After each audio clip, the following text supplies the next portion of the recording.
Goodbye. Wow. So heavy. so heavy. What's So on your heavy. mind? I don't know. I just don't know how to start the show, and you never start it, so. Because I'm the constant co-host. I don't gotta start the show. Oh my gosh. You gotta start it eventually. Okay. Welcome to the Strive Nation podcast, the podcast where we talk about the monotony of our daily lives. I'm Cory and Estreen, joined with my constant co-host, Taylor Huff. How are you doing today? Fantastic. Fantastic, like every other podcast. I say fantastic you every pretty time. much. How are you doing? Fantastic. I like that word. Fantastic. Well, it's better than saying, how are you doing today? Freaking horrible. Or okay. This is a shitty day. I'm fine. No, fantastic. I say that at work all the time too, though. Yeah, me too. It's like fantastic is the only word in my vocabulary that I can whip out. What is the word for good? Fantastic. That's the only thing I know. I think I got that from you. It's amazing. Superb. Amazing. Right. So great. What do we got going on today? What are we talking about? Today we are talking about the movie Hillbilly Elegy. That is our main topic because why? You forced me to watch this movie. I didn't force. Well, okay, I kind of did. Yeah. I was like, this movie's so good. I watched it by myself at 2 a.m. and then I cried. So now you have to watch it. Yep. Yeah. Fantastic movie. No, we're talking about it also because there's a lot of controversy surrounding the movie. So we decided to watch it and want to give you our 2 cents as always. And then kind of talk about what other people are saying. Yeah, and actually we are gonna, every time we do a movie review, we're gonna call it, what should we call it? Strive Nation Movie Club? Ooh. I don't know. But I like every it. time we're going to do a movie review like this, the review is going to take up entirety of our episode. So it's usually going to be pretty political. It'll probably take up our every other Wednesday episode. But we will let you know, spoiler alert, it's an in-depth movie review. So if you want to watch it, don't listen to this yet. Watch the movie, then listen to the episode. Yes. Or say screw it and know all the spoilers anyways. Right. Yes. But first, we have... Loud. It's always loud. Okay. That's how I roll. But first, we have upvotes, downvotes. Yes. Okay, what's your upvote? My upvote is the Christmas present that I received today from Cory. And he got me a record player. But not just any record player. It's an old Victrola. But it also has like Bluetooth, CDs. It can play cassettes even, which is kind of cool. I like that. Yeah, it's pretty beast. It's so pretty. The style of it's pretty cool. It's a nice deep espresso, brown espresso type look. Mm-hmm. It's Victorian, so it's got that aesthetic to it. Yeah. It's very, very cool. I love it. It's so pretty. Well, because your last Victrola was... It was a hot pink suitcase from Walmart. It was one of those really, really cheap, $25, $30 ones at Walmart that's like hot pink.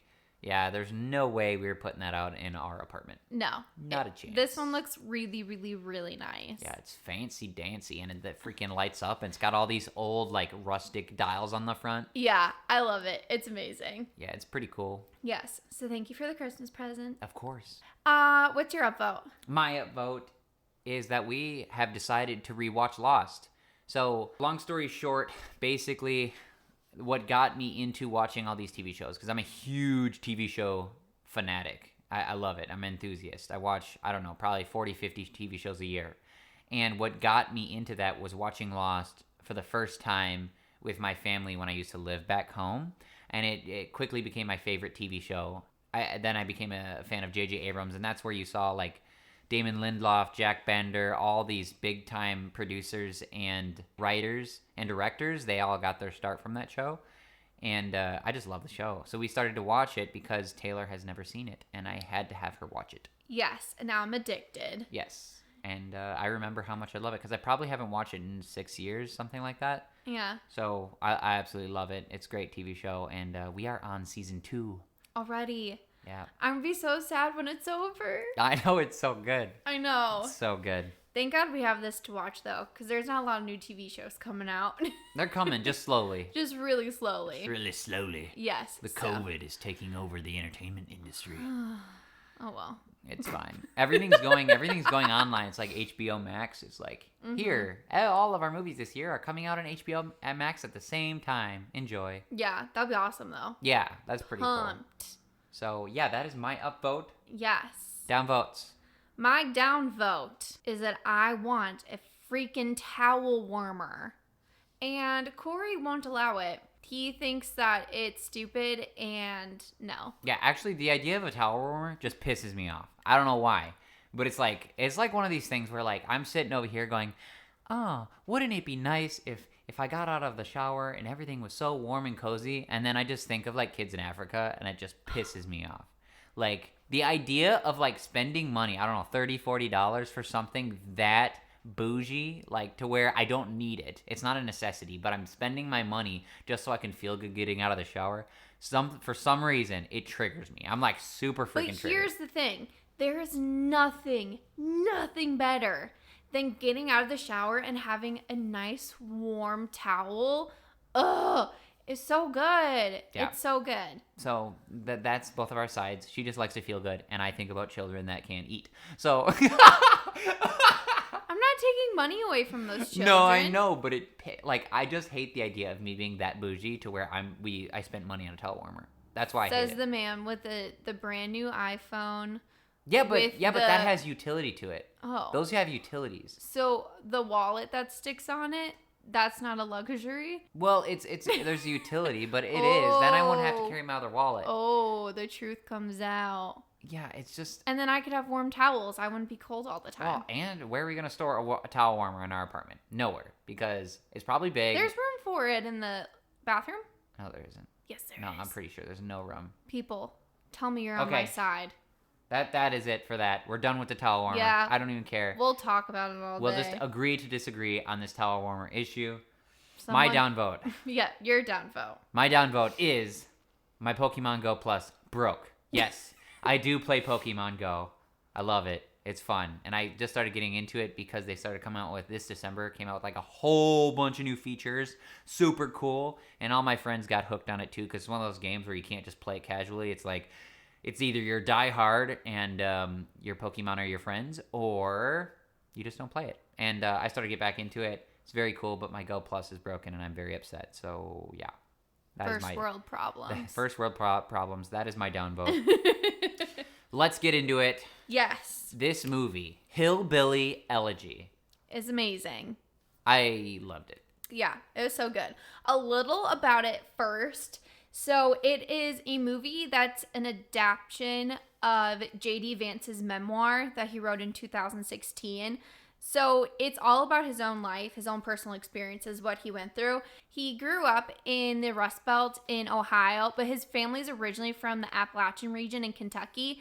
And so it shows a lot of that region in the Appalachian Mountains about his family, the culture that's there, and then also shows the culture that they have in Middletown, Ohio. His grandparents moved up there to have a better life. And that was back in the 50s and 60s when like the steel industry was booming. There was a lot of jobs. That's obviously not the case anymore. So he kind of shows that generational poverty and how that impacts families, especially in rural areas. It also covers his mother has addiction in the movie, watching her go through that, how it got started, how a lot of people in that area had family or relatives or a friend that had addiction. It also shows his journey from being in that Middletown, Ohio, and working his way up to prove that he can become something and not stuck in that, like the gear, like the cogs of that machine. So he ends up going into the Marines. He then goes to Ohio State, graduates in 2 years, which is insane. And then he also ends up going to Yale Law School, and that's where the movie kind of picks up mostly. He works 3 jobs in the movie.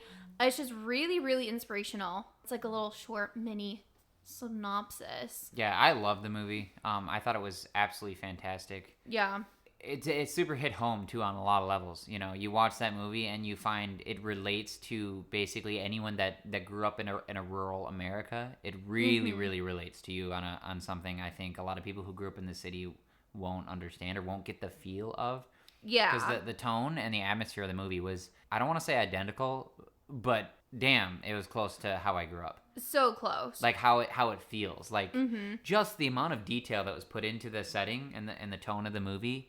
in the beginning, the kid riding his his bicycle, His bicycle. down the road past all, like, that is where my grandparents' house used to be. Like, I can see it, you know? Yeah. It's so crazy to me how close they got it. Mm-hmm. The amount of research that they took into consideration when creating the world setting building. and the world building, right? Yeah, like the grandma's house, you look at it and you're like, yeah, I've seen someone's, like a grandma's house look like that, or an aunt's house. And Right. it's just, anyone who's grown up in rural America can relate to this movie in one way or another. Right. Like, either the setting seems really familiar to you, or you have a friend that maybe went through some of the same things that JD Vance's family did, or like you yourself go through those experiences. It's just extremely relatable. Yeah, I mean, there's obviously, with all films, there's things that there's a couple things I maybe didn't like. Most of it was pretty good. I liked most of the film. Yeah. Before we get too far, though, what would you say out of 100 would be your review? If you had to get a number out of 100, what would you give it? Oh, man. I don't know. I really, really enjoyed it. I watched it twice. Yeah, well, yeah, you watched it twice, and then I watched it once the next time. I don't know. It's in the 80s? Yeah, I would give it high 80s. I would give it high 80s. I would give it like an 88, probably. Yeah, somewhere high 80s for sure. Yeah. Like, I would watch that movie again. It's a movie where if people haven't watched it, I want to encourage them and be like, you should watch this movie. Right. Like, you should definitely watch this movie. Mm-hmm. Yeah, I would say high 80s. Okay. Yeah, I think everyone can find something to relate to in this movie, which, I mean, is obviously the goal, is to be able to relate and realize you're not the only person or family or neighborhood that's went through this. A lot of the scenes in the movie were kind of awe-inspiring. What's the word? Shocking, I guess, is what I would use. Because I look at Haley Bennett's character, Lindsay, like my sister. I look at Amy Adams' character as my mother. Like, their kind of personas are very close to the experiences I went through as a child. Mm-hmm. And it just hit home for me. Yeah. You know? Yeah, I think that's what I relate to a lot, too, is in the movie, it heavily talks about someone with addiction. Vance's mom, Bev, she suffers from addiction. And if you've ever seen it up close, her actions, like her behaviors that she has, is spot on. You know, I grew up in a family where there was a person that had an addiction, and watching it so closely portrayed on a movie, I guess I've never seen that before. Like, seen it portrayed like so raw and so real. So yeah. I think that was something that really hit home to me. Yeah, well, I mean, it was scary. Like, it was so real. The performance by Amy Adams, it was scary to watch. Oh, yeah. Because if you've been in a situation like that, you get like, chills. Right, you get chills, you know. And Amy Adams, like, the character of Bev, like, she had addiction, but she had serious mental issues. Like, she has serious mental issues in the movie. Like, it's not just unstable. It looks like she has dissociation. Like, there is multiple levels of mental disorders in that movie that she has, which then the addiction just compounds all of that to such a high level. I know what it's like to not want to enable your loved ones to do things, but at the same time, they're your loved ones, and you always want to be there for them when they need you most. Mm-hmm. But it's a weird balance whether you should help someone, shouldn't help someone, just because they're your family. You know, tugs at your heartstrings a lot. Yeah. Oh, for sure. The movie follows JD Vance's character very closely, like super all closely. of his emotions. Mm-hmm. Yeah. The child actor that played him did an amazing job. Yeah, the child actor was freaking amazing. The Owen, how do you pronounce that? Astalos. Sure. Owen Astalos. Yeah, he did amazing. I thought, to be honest, and not to bash on Gabriel Basso. Right, but the kid, I thought he was absolutely amazing. I thought Gabriel Basso was good. He was good. I thought he was good. I just thought the kid, I feel like as a kid actor, a child actor, that's extremely it's hard. hard to play those roles. Yeah. And just in his interactions with Amy Adams, it reminded me, like, not so much of the, like, abusive Amy Adams in this movie, how the character of Bev was abusive. Yeah. But, like, how he felt towards her, like, that straight up reminded me of my childhood. Yeah. Like, straight up. And then being also, like, scared at how my sister would have with people like that. You know, like, that is absolutely insane. Yeah. My thing, too, is obviously when I first watched the movie, I watched it because I heard of all this controversy and the critics. And I'd listened to a couple of JD Vance's interviews on it. So I wanted to watch the movie and kind of get my own perspective. And a lot of people were talking about how it was, all the reviews, all the critics were saying that it was super political, it was pushing a conservative agenda. That just kept coming up. Extremely political, political. I don't think it was a political movie whatsoever. Well, and here's the thing. The only way, which is this gets tied to like the political landscape because of the positive, supposedly American message that it sends, right? Yeah. If you go up through something really hard, something really horrible, something traumatic, something difficult, you can always work out of it with hard work and perseverance and persistence, right? Mm-hmm. That's supposed to be an American ideal, not a conservative ideal. Yeah. It's supposed to be American. And right now, obviously, if you're a hard left individual, the mainstream media entertainment, they're attacking those ideals heavily. Mm-hmm. Like, anytime you support America, anytime you support conservative ideals or American ideals, the American flag, working hard, all of these things, they want to destroy that. Yeah. What do they call it? Disintegrationism? Is that what it was? Yeah, disintegration. Yeah. So they pick these things out of the movie, even though no one, even Ron Howard, I don't think originally believed it to be inherently like a conservative. This movie's about conservatism. No, I mean, and Ron Howard is obviously not a conservative. Like, he straight up talks about it. He said that the reason he wanted to direct this film is he's never felt so strongly about a script matching his childhood. He said when he read the script, he said, I knew exactly where this took place. I could see the road in my hometown where this happened. He related to it so much. Right. Is it in the same way we related to it? Like, it's like you're watching this movie and your eyeballs are freaking 3 times their natural size because it's hit so close to home. Like, you just feel what the character's going through because you went through it. Yeah. Like, you know what this is like. Yeah, exactly. Especially people who lived up in the country, the Midwest, Mm-hmm. That's crazy. Yeah. So it just blows my mind how people are like, it's so, like, political. I'm like... Yeah, because the reviews on this movie are not good. They're pretty terrible. Like, they're... yeah. Yeah, so we said we personally would give it, like in high 80s? Yeah. On Rotten Tomatoes, it has a 25%. I think it's a little bit higher now as the reviews are coming through. I think it's around 30, 35, but still. But still. Yeah. Mid-30s for this kind of movie. Yeah. That's insane. It is unreal. The audience reviews are all coming in higher. Yeah, I think the average for audience is around 85, 86, something like that. Yeah.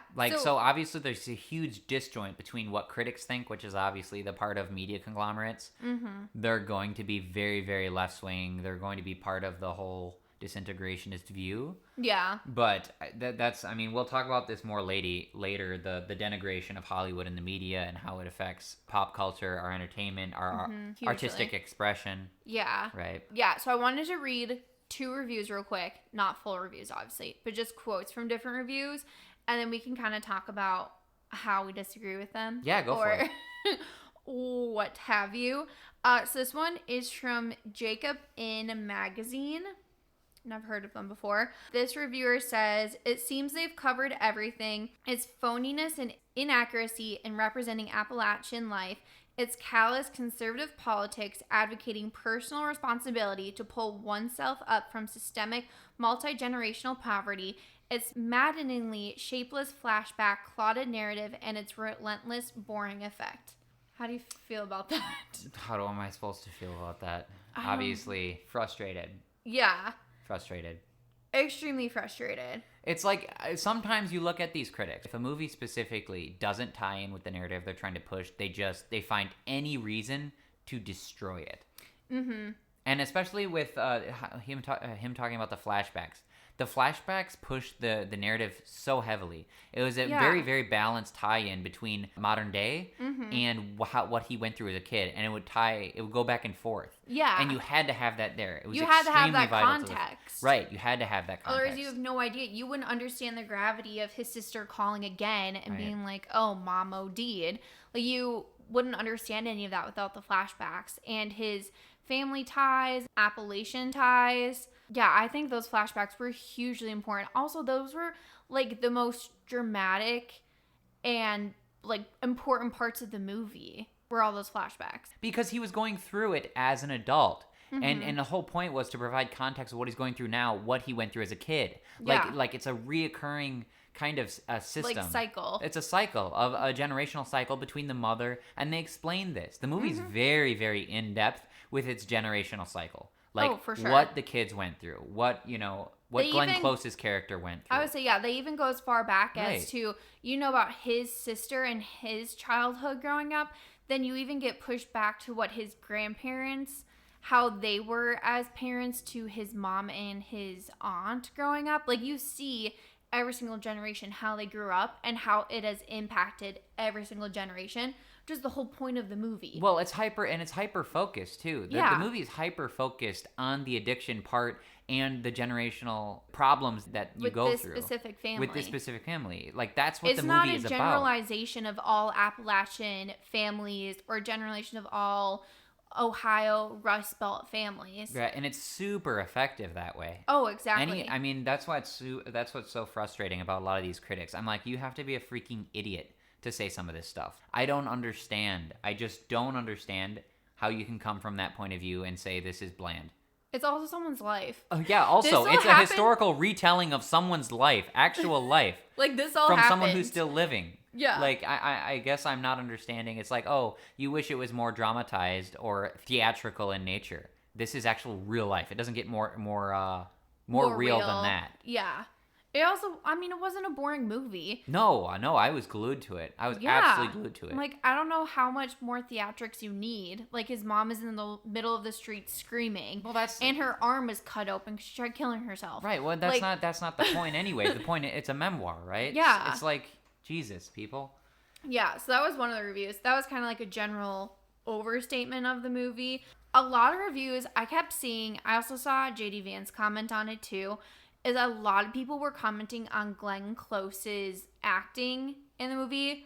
So this one is actually from The Atlantic, and they said that this was the worst movie of 2020. That was the title of this review. Wow. It's not biased at all. No, not at all. So this is the part about Glenn Close as Mamaw. Close's performance in the film tends towards steely goofiness. Dressed in a fright wig and baggy sweatshirts, she bustles around every scene cursing and yelling tough love homilies at a camera lens. Adam's work is unfortunately calibrated, a gross pantomime of suffering that sees her screaming dialogue to the heavens, as if pain can be understood by viewers only if it's expressed at the highest volume. I disagree with this. The thing I noticed is I thought Glenn Close did an amazing job. I think it's one of the best things I've ever watched her do. So yeah. I'm honestly, if you're someone who's an actor, both of us are actors. Yes. Both of us has watched probably thousands of movies and TV shows at this point. Easily. We've been in our own productions, etc. There is no way that you can say objectively that she did a poor job. Like, it's not even on the table to say. No. Same thing with Amy Adams. Quite possibly one of her best performances. Oh, I believe it's Amy Adams' best performance. Yeah, it's up there. It's easily up there. It's so different from anything she's ever done. It's not like the cute, bubbly young girl who falls in love. Like, this is a real gritty character for her. Right, and it's substance. Like, there's so much substance to the character versus some of the other things she's played. And she did so well. And it just irritates me because I didn't think Glenn Close did such an amazing job. And also, like, you're talking about her wig or how she acted, her mannerisms. Those were how Vance's Mamaw actually acted. Well, like, those were her behaviors. Right, and you talked about Vance's, mother, the actual Bev went and saw Glenn Close at set. Yeah, so he was on Megyn Kelly's podcast, and he was talking about him and his mom had went down to the set in Atlanta, and she saw Glenn Close as Mamaw, and she teared up because it looked identical to her. It's crazy. If you look at the photos of Mamaw before, and then obviously Glenn Close's adaptation of Mamaw, same. They're damn near identical. Yeah. Like, it's absolutely insane. You're not paying attention, you wouldn't realize it's two different people. No. Yeah, and she also her and Amy Adams both spent a ton of time with the family. Amy Adams spent a lot of time with Bev, really wanting to understand what she went through and what was fueling her, like what her thought process was in all of this. They spent a lot of time together, and that's why Bev felt comfortable being able to end up watching this movie, because Amy Adams made her feel so comfortable and said, I want to see what was behind your eyes. Not, like, she didn't want to portray some, like, phony, like, oh, you're an addict. Like, she wanted to really get in depth and understand the person it was based on. And same with Glenn Close. She was asking them questions like, well, how did Mama hold her cigarette? And then you have, like, 10 family members trying to explain it. None of them can explain it, but she sees old family videos of her and is able to replicate it. She's able to replicate these, like, twitches she used to have. It's just, they did such an incredible job. Yeah, and I can understand part of it. Like, I don't know how dark and deep they wanted to go, but they do not show really Amy Adams' character in the act of doing a lot of these things. Do you notice that? Yeah. They don't, and I think that's artistically done for a reason, right? Yeah. Like the fear of knowing she's doing them without actually seeing it. Mm-hmm. You know, like see the aftermath. You see what it does to her body. You see what it does to her face, her hair. Like, she looks like a freaking wreck. Well, I think that was definitely intentional too, because when you are someone who grows up with an addict, you don't see them doing a lot of this a lot of the time. You don't see that they hid the liquor bottle in the bathroom from you. Right. Like, you don't know that they actually have booze in their truck and they drive down the road, fill up a drink, and then drive. Like, it's the things that they do when no one's looking with it. Yeah, when no one's looking. And it's coming from Vance's perspective of, he knows she's doing something, but he doesn't know exactly what it is. What and when and where. Yeah, I think that was highly effective. Well, and also the one time they do show her, like, when they're in the Motel 6 or whatever. Oh, yeah. When they're in there and he finds her in there, like, he breaks down the door and like, you see it for the first time, like, her doing it. Mm-hmm. Like, right there, he sees it. And this is when, you know, after he helps her the whole day. Yeah. You know, and the amount of struggle that this family goes through, him willing to just unload on all of his credit cards just to pay for her. Do you not have any idea how much that affects someone's livelihood? Mm-hmm. Like, going through that? Oh, like, yeah. you know, and here's the thing, he didn't even think about it. He's like, here's $3,000 I don't have. Here's on a credit card. Just do what you can. Here you go. Yeah, he didn't even second guess himself. Like, because the kid couldn't afford to pay his tuition, it is, and he obviously deserved it. The kid went through crazy upbringing, you know, where his mom loves him, obviously, but she's going through this insane, I don't even know what mental issues. I can't just ascertain what they are. Yeah. But issues where she's beating him up, and she's hitting him, and she's verbally abusing him, all these things. But she actually loves him. That's the thing. Yeah. She loves him. It's a lot of times it takes you to a place where you don't even understand really how damaging that stuff can be if you don't get help. Yeah. She does eventually get help, by the way, guys. She does. She's been sober for 6 years. In the end, everything is good. It does have a heartwarming ending. So yeah. Yeah, she's sober now. Right. Yeah, I just can't believe those reviews. I can't imagine being him and reading those, Vance, because it's based off of his childhood. Because I was reading those and, like, I was mad. Yeah, I was like, how can you say that? It's frustrating, and that's why I talk about the disintegration of American entertainment and media, because it's not about whether something's good or not. And here's another thing. It doesn't matter whether you thought the movie was poorly done, which is fine. You can have that point of view. You can have that opinion. But it's real. The story is real. Yes. Right? And here's another thing. It's historically accurate. It's from his point of view as someone who went through it, right? A memoir. Yeah. So regardless of whether you think it lacks diversity, like a lot of the critics are saying, complaint, yeah. It doesn't matter that it lacks diversity. It's historically accurate. Mm-hmm. Maybe he didn't have a lot of interaction with Black Americans at the time. Yeah. Maybe, you know, or he didn't have a gay best friend. Right. Like, it doesn't matter. It doesn't matter because that's not what happened. Mm-hmm. And that's what's frustrating is, like, all these movies are pushing, like, the Oscars, you know, and the their guidelines now. The Academy. The Academy. It's not even about whether films are good anymore. It's about how much representation's in the film. Yeah.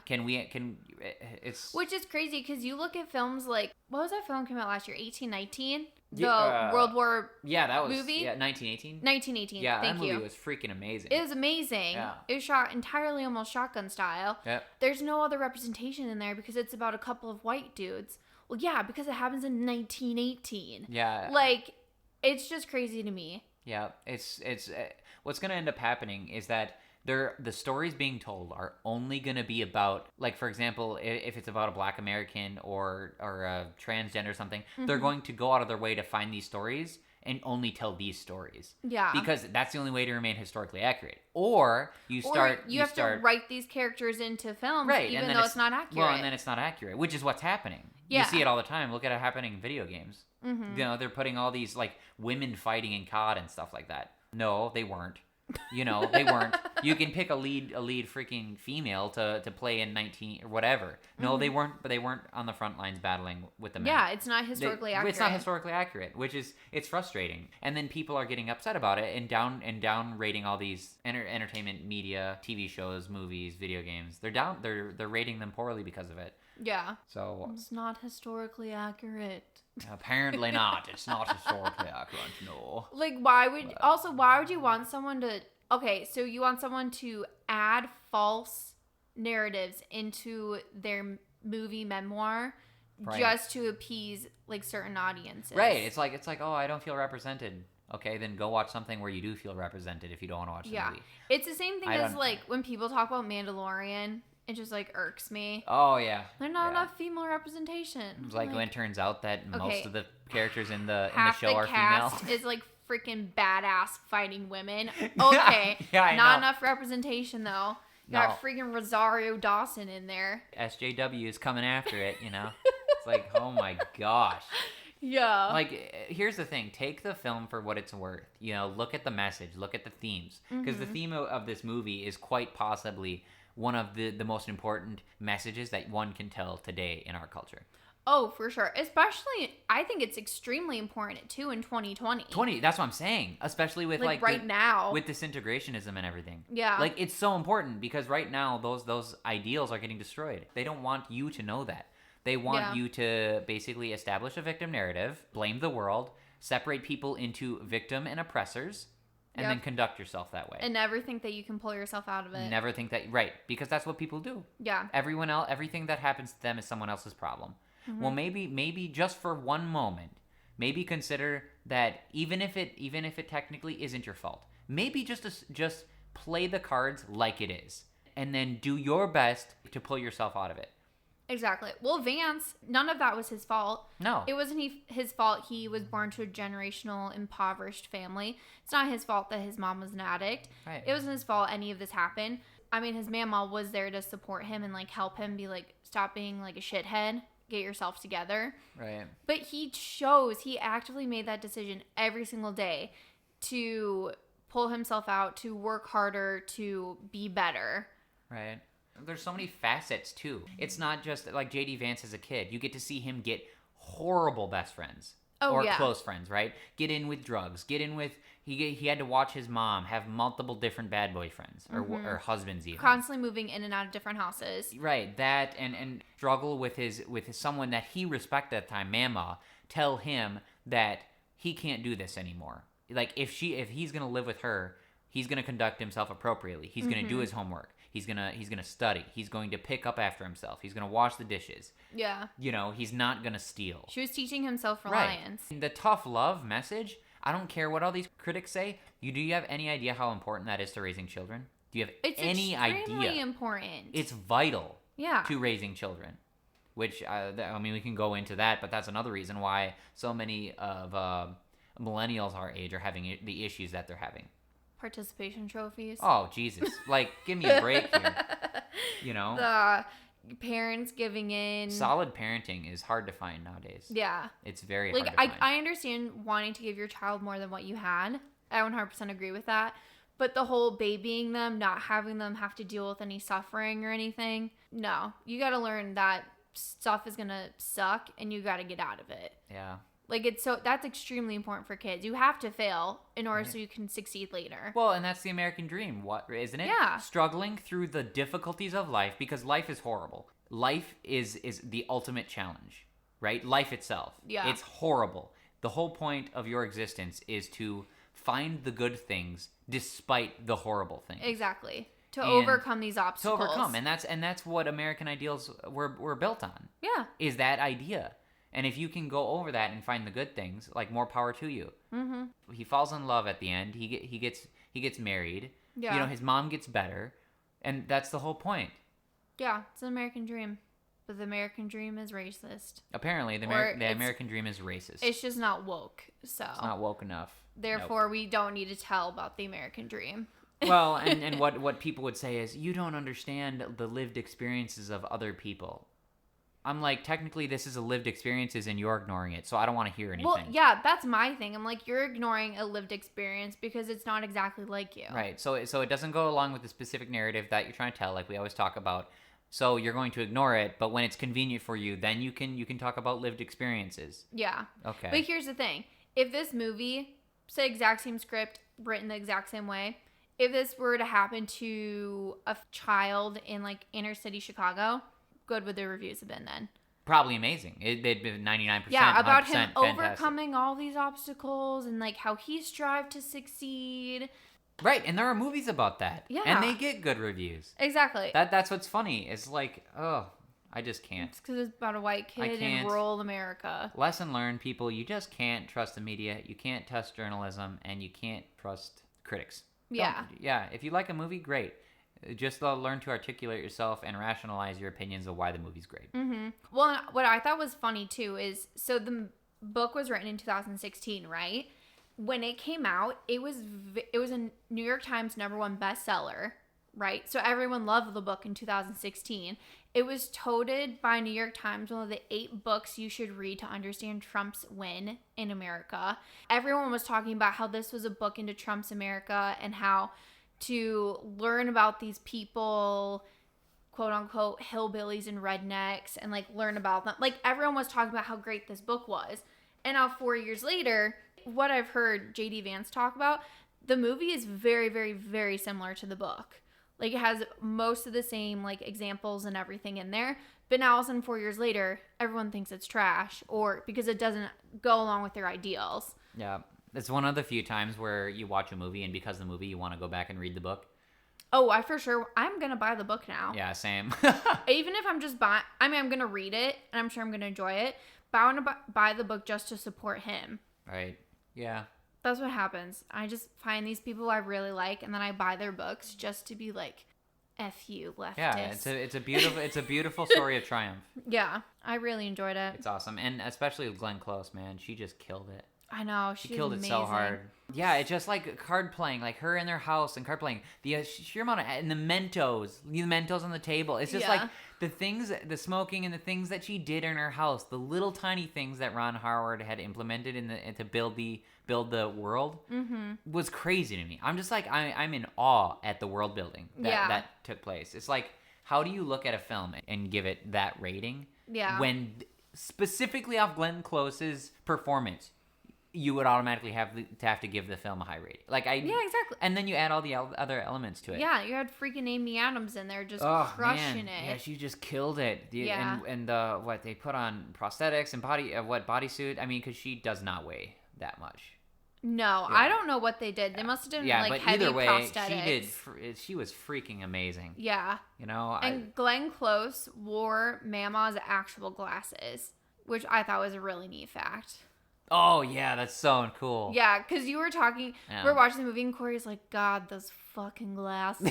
Well, here's the thing. She looked like the freaking grandma from Up. It was like Up grandma. Yeah. You know? She looked exactly. Hunched over, baggy t-shirt, giant glasses. Yeah. Which, here's the thing. We all have seen that grandma. Oh, no. Yeah, we all had grandmas like that. We all know a grandma like that. And you were scared to death of that grandma. Yeah, that's why you relate so heavily to it, because it's like, I have that grandma. Like good grandmas should be like that, where they're there to beat the crap out of you when you do something wrong. Yeah. And discipline you. And you respect them so heavily because they're not just your elders, but they're some people that you love, you know. Mm-hmm. You know, she's there for you if you ever need anything. They want you to do better in your life. Right. And JD freaking ended up living with her because she understood that the mom was beyond. You know, if she wasn't going to do anything for him. If JD kept going the way he was, that he was going to, have difficulties in life. Yeah. So it was a large part of his success. I feel like he probably would attribute to his mama. Mm-hmm. Yeah. Beautiful situation. I love what she said about she loves watching Terminator movies. Oh, that was so good. And then that was just funny. That was such a sweet moment. But she talks about people being good Terminators, bad Terminators, and neutral Terminators. Yeah. And talking about how she was a good Terminator, but her husband, she doesn't say it because obviously you're not going to say it to a kid. Right. But we get, like, you figure out that her husband and obviously Bev, Vance's mom, are bad Terminators. Right. And he asks, like, oh, can I be a good Terminator? And he's like, yeah, you're good. Like, you're someone who's going to impact change into this family, and you're going to be able to take care of this family, and you're going to go places. Well, it's like Jordan Peterson talks about the balance between chaos and order, right? Yeah. And there's people who bring about order, and there's people who bring about chaos for different reasons, obviously. Different reasons, yeah. But you know that she was part of the order, you know? I loved it. Yeah, it was a beautiful film. Absolutely beautiful. I'd watch it again. Oh, 100%. Like, I want to go home for Christmas. Definitely tell everyone to watch it. Oh, for sure. Yep, 100%. Yeah, it was amazing. Ron Howard also said when they were filming, I forgot what scene it was. They were filming one of, like, the later scenes. And he said that once they got done filming that scene, that everyone on set was talking like, oh, that reminds me of, like, this growing up, or this reminds me of this. Like, it's not just us that we can relate to it. Everyone on set was finding something that they could relate to, or saying, like, this reminds me of back home. And it's these people who are from all over the place, like, all over the world, and they can still find something to relate to. A really impactful film. Right. And also, like, you feel it, you know, when you were a kid. And you went to school, and you maybe for example something was happening and you were struggling with grades. When you come home with a test and you're super proud of it, going up to someone you love, your parents, your grandparents, whatever, and saying, "Hey, I did the best in the class. I had one of the best grades. Look." Like, the feeling of accomplishment and how proud they are, you know, and seeing that on their face, that's showcased in this film. There's so many moments in this that are so important, like reminiscing about your own childhood. You know, I feel like a lot of people can associate themselves with things that went on in this film. Go watch it. So basically, go watch Hillbilly Elegy on Netflix. It is a beautiful film, even though Netflix has increased their monthly subscription fee to $17.99. Doesn't matter. It's still worth. Yeah, definitely watch the film. We will be doing more of these reviews as very controversial or impactful movies come out to us. Thank you for listening. We have bi-weekly show uploads on Wednesdays, every other Wednesday. We have one more episode left of season 1 of this year, which is crazy. Yeah. And then we're starting season 2 for 2021. Yeah, see, because 2021 is a different year, so now we have to start a season 2. We start all over. Yeah, 2020 is over, and that was the entire idea behind the podcast. I know. So now we have to ride the COVID wave into 2021. No, end the COVID wave. End the COVID wave. Yeah. So we're excited about it. We'll let you know on our socials. Yes, please follow those, especially our Instagram and Facebook. That's where we put out a lot of information. It's also fun for y'all to, like, follow along and see what we're up to, and, you know, maybe meet some people in the comment section that think the same way as you. Have conversations. That's what it's all about. And FYI, big FYI, guess what? Strive Nation Podcast is on YouTube. We have 5 episodes uploaded. Go and watch it. Granted, there is no video, but that is something we're definitely thinking about looking into in season 2. So if you want to subscribe on there, that's also another way you can listen. Cory's a big, I listen to a podcast on YouTube guy. So if you're that same guy too, you can do it on there. I don't know if you've heard of Instacart or not, but it is amazing. It's a grocery delivery service where you can get your groceries delivered to you super fast, and also with fresh produce. You can set up a time for it to be delivered, or you can have them delivered to you on the day of, say you forget an ingredient for your Christmas dinner. We have an affiliate link posted down below, so you can click on that and get yourself some groceries. Thanks so much for listening. Follow us on all socials at Strive Nation Pod, and don't forget to like and subscribe. Feel free to show your support and check out our Patreon. And remember, when the world is upside down, Strive Nation's right side up. Have a good one, guys. Bye.